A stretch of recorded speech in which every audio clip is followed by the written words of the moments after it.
모르면 손해, 알아두면 이득. 한 주간의 경제 뉴스 중에 알짜배기만 뽑아드립니다. 경제시그널 조연선입니다.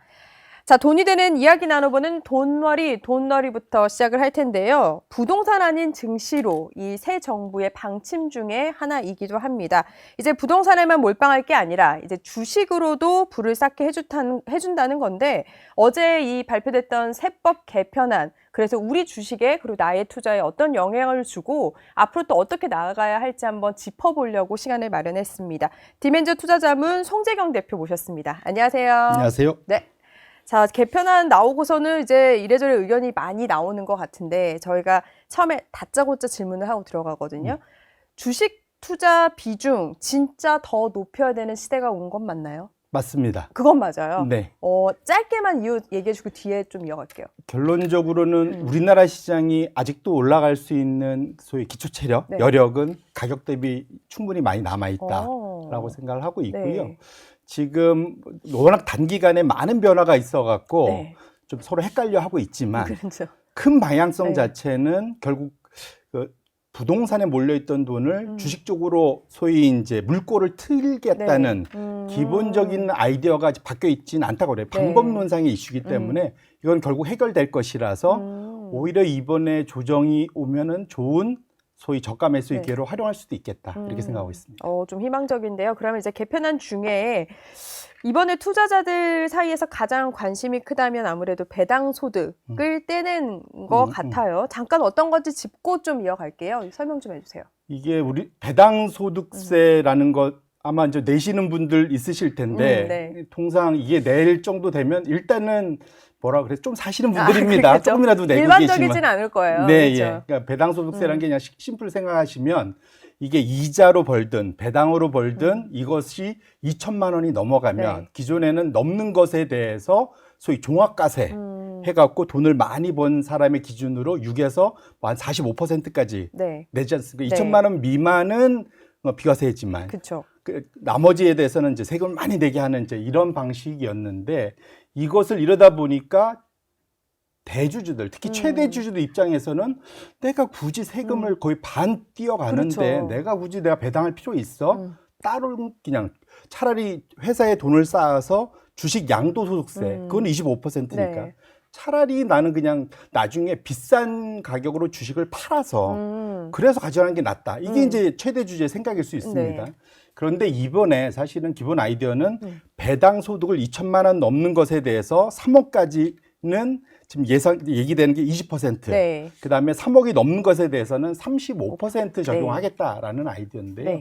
원래 생각은 저 최고치, 최고 세율을 기존의 그 소위 양도소득세와 유사한 뭐 25%든 27.5%든 그 정도에 맞춰서 대주주들이 굳이 내가 주식을 팔아서 내가 돈을 버는 것보다 배당으로 같이 버는 것도 나쁘지 않겠네 라는 식으로 유도하려는 아이디어였는데 요게 이제 35%가 로 좀 올라가면서 그러면서 약간 시장에서는 이거 맞아? 라는 이제 생각을 하게 된 그래서 오늘 좀 변동성이 커진 그런 하루다 이렇게 봐야 될 것 같습니다. 그러니까 말씀해 주신 대로 투자자 입장에서는 세금 부담을 덜어준다고 했는데 이제 애초 25%라고 나왔다가 35%로 이제 상향 조정이 된 건데 그럼 이 35%라는 의미가 분명히 있을 거란 말이에요. 그게 어떻게 좀 해석을 하세요?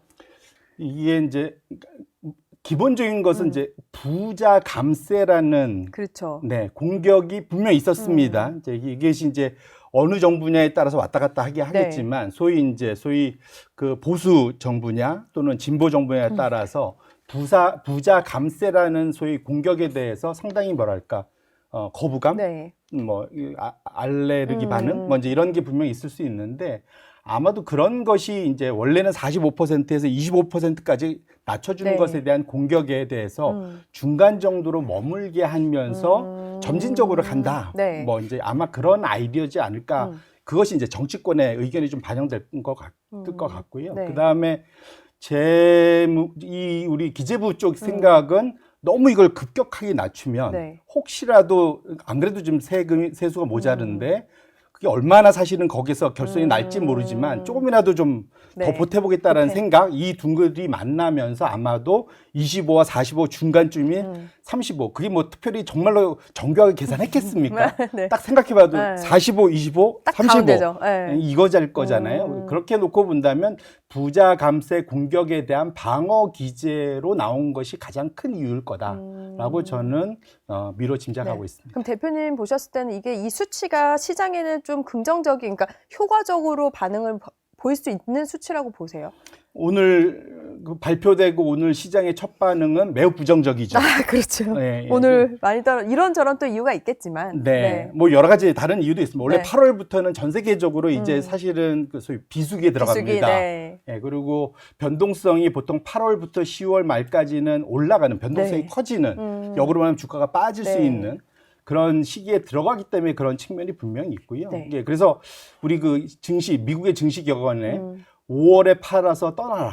뭐 이런 얘기 있잖아요. 그쵸. 그게 뭐냐면 5월부터 10월 말까지의 6개월과 11월부터 4월까지의 6개월 둘을 비교해 보면 평균적으로 4월부터 11월이 훨씬 높아요. 네. 5월부터 10월이 좀 낮아요. 가장 큰 이유가 8월부터 10월 말까지 변동성이 늘 커지는 과거의 계절성이 있습니다. 네. 이건 뭐 이제 세금 내려고 판다 뭐 이런 다양한 이유가 있던데 어쨌거나 그런 그 계절성이 있었기 네. 때문에 이런 것이 미국에서 시작되면서 전 세계에 영향을 미치는 하필이면 그날 우리 직전 날 네. 세제 개편안이 나오면서 울고 싶은데 좀 뺨 때려준 격이지 않을까 싶은데 실제로 이 효과를 봤을 때 그 세금을 깎아주는 효과는 분명히 있습니다. 네. 오늘 누가 계산을 해놨던데 네.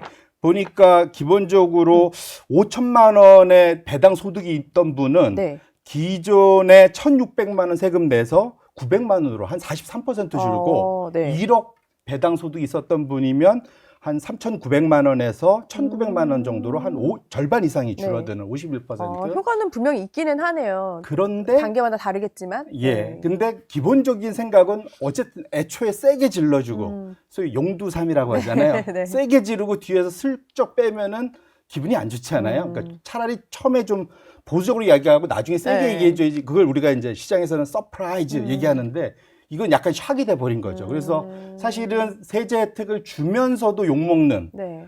좀 뭐랄까 그러니까 정부 입장에서는 물론 아직은 이것이 바뀔 여력이 충분히 그렇죠. 있지만 9월에 국회도 통과를 해야 되는 사안이잖아요. 그런 측면에서는 좀 약간의 이렇게 실수다 저는 네. 그렇게 판단을 하고 있고요. 아마 말씀 주신 대로 이게 오히려 약간 이제 예방 주사 맞는 격이 될 수 있지 않을까. 그래서 기존에는 소위 이제 소장파 뭐 네. 또 그다음에 기존에 이제 다선 의원분들 이렇게 굳이 나눠진다면 여당 내에서도 지금 서로 티격태격하고 있지 않습니까? 근데 채권 시장에 채권 자경단이 있으면 대한민국에는 주식 자경단이 있는 거죠. 네. 그래서 주식 자경단이 오늘 나타나서 너희 그렇게 하면 안 돼라고 일종의 경고 신호를 준 거기 때문에 앞으로 국회에 가서 상당 부분 시장이 원하는 투자자들이 원하는 방향 쪽으로 조금 더 다시 좀 수정 개정될 가능성이 더 커지지 않았나. 오늘의 오히려 하락이 네. 전화위복이 될 수도 있겠다 이렇게 생각을 하고 있습니다. 그리고 또 하나 여쭙고 싶은 게 이제 양도소득세 부과되는 대주주 기준이 50억 원에서 10억 원으로 이제 사실 강화된 건데 우리가 지금 이렇게 개편을 하려고 했던 이유가 부자 감세 생각해서 뭐 수치는 사실 높인 건데 이렇게 되면 연말에 또 다 팔아가지고 오히려 개미 투자자들이 그 피해를 보는 경우들이 좀 있었기 때문에 올린 강화를 하는 건데 이것도 근데 더 심해질 수 있는 거 아니에요? 말씀 주신 대로 이것이 그러니까 뭐랄까 이것도 이제 형평성의 이슈겠죠. 아니 그 50억씩 원래는 그러니까 그 대주주라는 것이 아까 봤지만 소위 그러니까 대주주 요건이 들어가는데 가장 큰 게 주식을 팔았을 때 양도소득세를 내냐 안 내느냐. 결국은 우리 일반적인 개미들은 양도소득세 안 냅니다. 그렇죠. 뭐 전혀 관계가 없죠. 그러니까 주식 50억씩 들고 있으면 아마 다들 그렇게 하실 거예요. 내가 한 50억 들고 있으면 내가 내마 낸다. 50억 일단 입고 보자 뭐 이런 네. 얘기들 하실 텐데 이거를 10억으로 낮추면 더 많은 사람들이 거기에 대상이 되니까 일종의 이제 형평성 차원에서 좀 더 많은 사람들에게 과세 형평을 맞추는 거다라고 한 것이 이제 기본적인 이렇게 낮추는 것의 아이디어일 텐데요. 이것이 이제 3년 전으로 되돌아가는 상황이잖아요. 근데 뭐 그 3년 전으로 돌아가는 것 자체에 대해서 반대할 생각은 딱히 없는데 애초에 기본 방향성은 아까 우리가 배당 소득세도 원래 45에서 25까지 낮추는 것도 사실은 최대 주주의 생각과 나머지 개미들과의 그러한 이해관계를 일치시키는 게 목표였다면 이것도 사실은 마찬가지일 수 있다. 왜냐하면 배당소득 원래 여기서 그 주식 양도세의 대상이 되는 50억, 10억은 엄밀히 말하면 그냥 우리 기준에서 보면 대주주지 회사의 경영권을 좌지우지하는 최대 주주는 아니란 말이죠. 근데 최대 주주들 입장에서는 이건 아무 의미가 없습니다. 그렇기 때문에 사실 이것 자체가 얼마나 시장에 큰 영향을 줄 수 있는지는 좀 불분명할 것 같고요. 다만 여기에서 이제 소위 말하는 연말에 샀다 팔았다 하게끔 하는 거, 그건 일시적이라고 그거 무서워서 한다기보다는 큰 흐름에서는 사실은 주식으로 돈을 크게 벌게 해주겠다라는 큰 흐름에서는 부동산, 건물 이런 데 투자하지 말고 주식에 투자하라면 시장의 최대 주주 말고도 큰 손들이 있는데 큰 손들에게도 뭔가 소위 세제 혜택을 줘야 된다는 측면에서 놓고 보면 굳이 이렇게까지 할 필요가 있나. 여기서 얻는 세금이 더 거치는 효과와 시장 전체가 더 커지면서 얻을 수 있는 효과 두 개를 비교해 볼 필요가 있는데 그런 측면에서는 약간은 소탐대실일 수도 있겠다. 이렇게 볼 수 있습니다. 그리고 또 지금 이제 투자자들 사이에서 불만이 엄청 커지고 있는 것 중에 하나가 이번에 도입이 되면서 삼성전자, 하이닉스 이 5가지 회사는 사실 해당이 안 된다고 그래가지고 지금 댓글들이 엄청 달리고 있는데 이거는 또 무슨 이야기예요? 말씀 주신 대로 기본적으로 이제 그 세제 혜택, 아까 말한 배당 소득세 분리과세 대상이 되려면 기본적으로 기업이 배당 성향, 배당 성향이란 건 내가 돈을 벌면 보통 이걸 이제 당기 순이익이라고 합니다. 당기 순이익을 돈을 벌면 여기에서 적어도 배당으로 여기서는 현금 배당만 말하는 거거든요. 배당을 주는 비율이 일정 수준이 넘어야 된다. 이번에 정한 것이 40%고요. 40%고 혹시라도 이것이 좀 낮아서 25% 이상이라 하더라도 3년 평균 대비 5% 이상 성장, 증가해야만. 그러니까 늘 배당은 늘어나야 되는데 어쨌거나 조금이라도 더 늘어야 나야 된다. 그러면 여기에서 좀 뭐랄까 삼성전자나 SK하이닉스는 간당간당하거나 좀 안 되는 경향이 있습니다. 그래서 이건 이렇게 봐야 될 것 같아요. 기본적인 것은 이것을 하는 가장 큰 목표가 뭘까? 정책은 목표가 있는 거잖아요. 목표는 우리나라의 고질적인 저배당, 낮은 배당 수익률, 또 이것이 회사에 쓸데없는 아이들 머니라고 하죠. 그냥 잉여 현금으로 쌓여 있어서 소위 자본만 커지고 그러다 보니까 돈은 버는 게 왔다 갔다 하는데 그러니까 ROE가 낮아지는 거죠. 자본 대비 벌어들이는 순이익의 ROE가 낮아지는데 이 ROE를 높이는 제일 좋은 방법은 배당을 꾸준히 해서 자본의 규모 자체를 관리를 해줘야 되거든요. 위의 순이익은 사실은 꼭 내가 잘해서만 볼 수 있는 것도 아니고 시장에 따라서 내가 아무리 열심히 해도 안 될 수도 있잖아요. 하지만 자본은 내 마음대로 할 수가 있습니다. 회사가 마음만 먹으면. 그래서 배당 성향을 높이면 일정 수준 줄일 수가 있는데 회사들마다 그때 상황이 달라서 기본적으로는 25%인 정도의 회사가 높은 배당을 줄 수 있게끔 유도한다는 측면에서는 이거를 높은 목표를 갖게 하는 것은 타당하다. 그래요?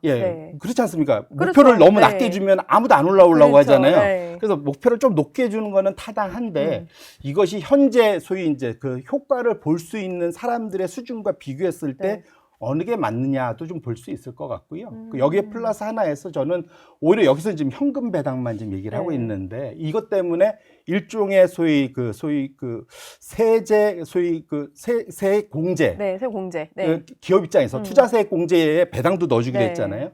근데 저는 오히려 삼성전자나 SK하이닉스 같은 데는 앞으로 배당보다는 할 수 있는 게 자사주 소각일 확률도 좀 큽니다. 이런 회사들은. 오히려 왜냐하면 이익의 변동성이 큰 회사들이기 때문에. 최근에도 계속 보도도 됐고요. 그렇죠? 네네. 그래서 미국의 M7들이 대부분 하는 거 보면 현금 배당보다는 자사주 소각이 많잖아요. 그래서 오히려 여기서 지금은 너무 짧은 시간 안에 하다 보니까 현금만 여기다 넣는데 자사주 소각만큼을 거기에 넣어줄 수만 있다면 그러면 사실은 배당을 굳이 안 받아도 자사주 소각을 크게 해주면 주가가 올라가면서 거기서 또 혜택을 볼 수 있지 않습니까?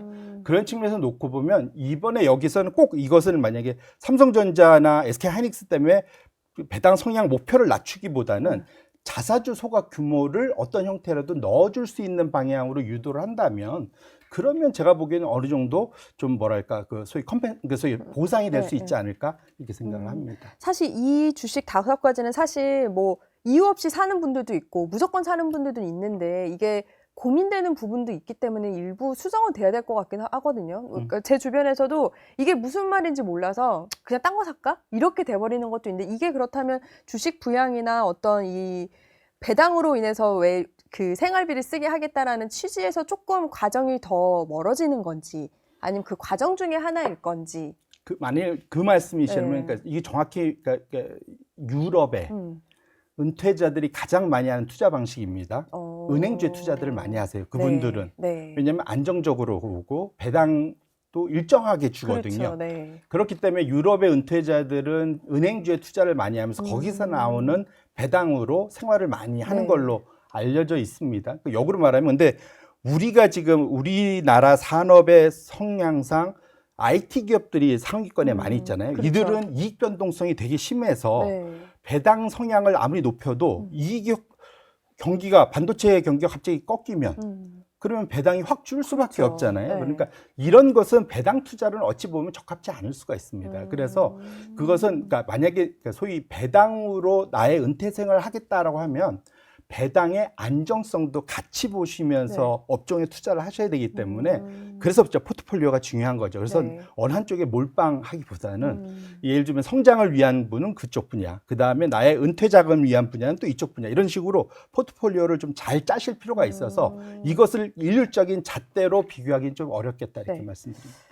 그럼 또 하나는 이제 정책을 뭐 비판하거나 그러기보다는 저희가 이제 달라진 시장이기 때문에 이 정책에 맞춰서 어떻게 해야 되는지를 논하기 위해서 여쭤보는 건데 증권거래세율 같은 경우는 이제 올랐잖아요. 네. 이러면은 사실 이중 부담을 또 안기는 거 아니에요? 다 종합적으로 봤을 때는 어떻게 해석해야 돼요? 원래 이게 뭐든지 줬다 뺐으면 그렇죠. 짜증나죠. 네. 이게 증권거래세라는 것도 없는 나라도 있지만 뭐 있는 나라도 있는데 우리는 있다가 네. 3년 전에 없어졌죠. 네. 근데 원래 없앨 때 기본 아이디어가 뭐냐면 거래세 기본적으로 금투세를 도입하면서 거래세를 없애는 방향으로 두 네. 가지가 원래는 일종의 이제 쌍으로 페어로 이제 움직이는 아이디어였는데 원래는 거래세는 폐지하는데 금투세 도입을 하려다가 한 번, 두 번 밀리다 결국은 사라져 버렸잖아요. 이게 그러니까 그런 측면에서 놓고 보면 우리 입장에서는 이제 투자자 입장에서는 뭐야 줬다 빼서 하는데 엄밀히 보면 두 개가 이제 같이 움직였다는 걸 좀 되돌이킬 필요가 있을 것 같고요.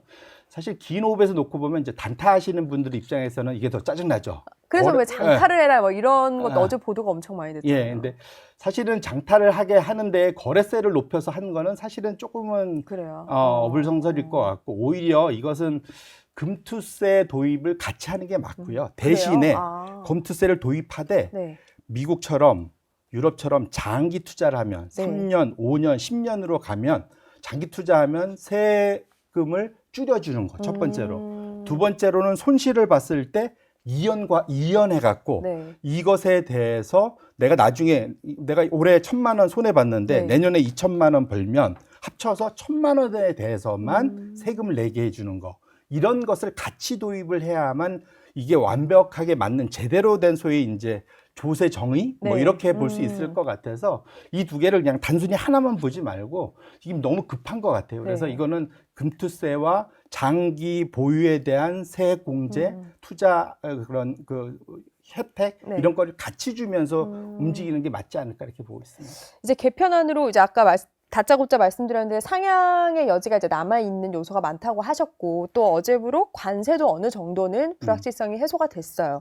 그래서 우리나라에 지금 주식 시장에 펼쳐져 있던 정치 불확실성, 관세 불확실성도 이제 어느 정도 해소가 되면서 이제는 좀 시대도 달라졌지만 시장도 달라지고 또 종목이나 포트폴리오도 좀 달라져야 되지 않나라는 생각이 드는데 앞으로 하반기 좀 어떻게 내 걸 짜야 돼요? 일단은 기본적으로 우리나라 장이 이제 소위 저점 대비 고점까지 현재까지 올라온 게 20%가 넘어가면 강세장이라고 보통 표현합니다. 어느 나라든. 근데 이유는 없어요. 왜 20%인지는. 그냥 경험상.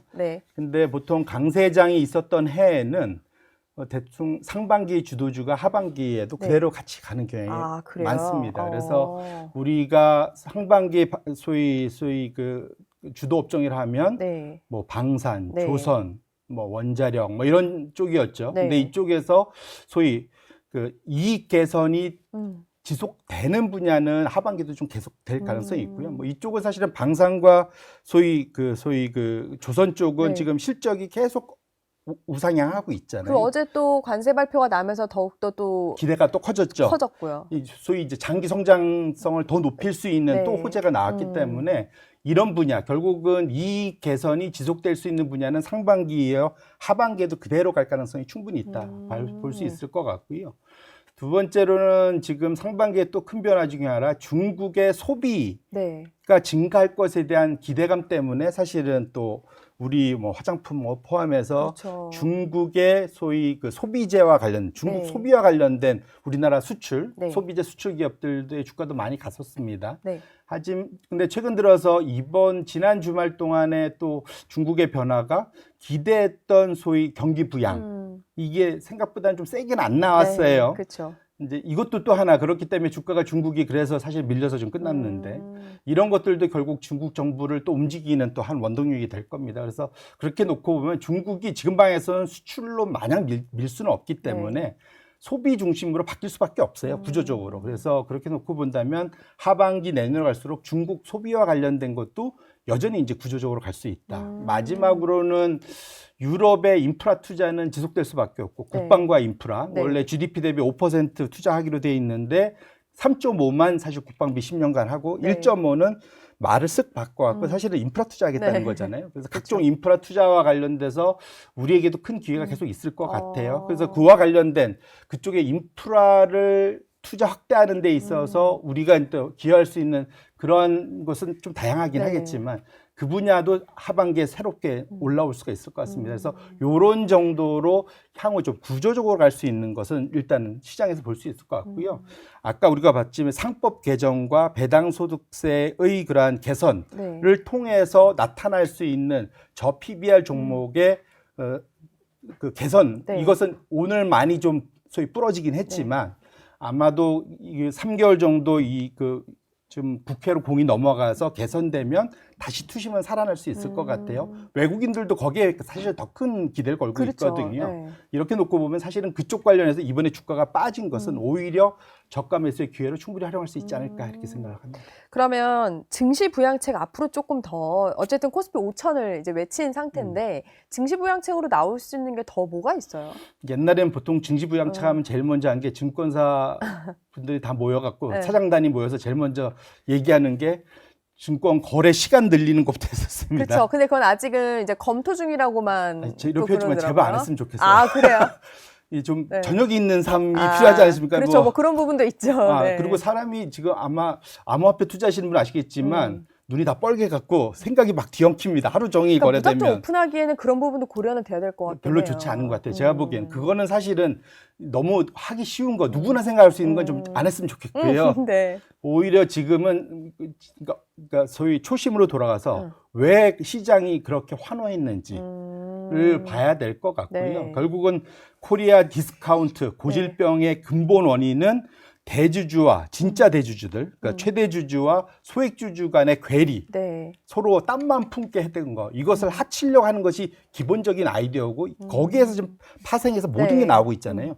이것들을 법으로 하나하나 만들어 가는 것, 그것이 결국은 외국인들이 안 그래도 이제 겨우 이제 3개월 정도 제대로 그렇죠. 들어오고 있었는데 네네. 이것을 물꼬를 지속적으로 틀 수 있는 근본 원인이고 안심하고 국내 투자자들도 네. 투자할 수 있기 때문에 초심으로 돌아가서 원래 하던 거를 제대로 마무리 짓는 것, 네. 그것이 진정한 증시 부양책이지 않을까 생각을 합니다. 그럼 마지막으로 오늘 증시 상황 이제 많이 또 달라졌었는데 한번 훑어주시고 다음 주 좀 저희가 눈여겨봐야 할 부분이 있을지 좀 전망해 주세요. 예, 뭐 오늘 아마도 이렇게 시장이 급변동을 한 것에 대해서 많이 깜짝들 놀라셨고 사실 실망감이 컸죠. 오늘 그렇죠. 네, 그리고 사실은 어찌 보면 주가는 올라 있었으니까 일단 팔고 관망해 보자라는 네. 생각도 분명 있을 수 있을 있습니다. 거예요. 네. 그렇기 때문에 오히려 그래서 저는 그것 때문에 아까 말씀 미리 예방 주사 맞은 네. 거고 아마도 정치권이 화들짝 놀랐을 겁니다. 그래서 거기에 대해서는 반응들이 분명 나올 거라고 생각을 하고 있고요. 네. 그렇기 때문에 오히려 또 그런 목소리들을 투자자들이 많이 내주셔야 돼요.